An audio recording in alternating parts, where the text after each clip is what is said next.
để bây giờ thành tiền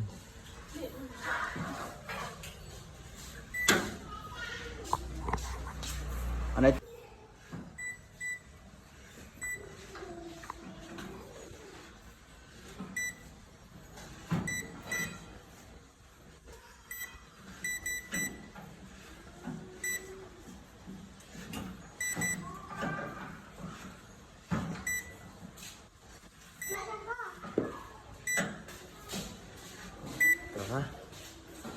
tiết đạo viên lực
ជំរាបសួរពុកម៉ែបងប្អូនទាំងអស់គ្នាបាទថ្ងៃនេះបានទទួលការងារមួយទៀតហើយបងប្អូនបាទតកតងនឹង upgrade បាទ upgrade ប្រភេទអង្គមធ្វើតួម៉ូតូស៊េរីចាស់បាទ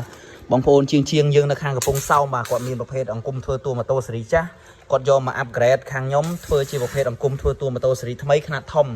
ហើយជាប្រភេទអង្គមធ្វើតួម៉ូតូបែបខ្មែរមិនចូលបរទេសអញ្ចឹងបើសិនជាពុកម៉ែបងប្អូនទាំងអស់គ្នាមានតម្រូវការចង់ upgrade ប្រភេទអង្គមស៊េរីចាស់ដែលទិញពីខ្ញុំទៅ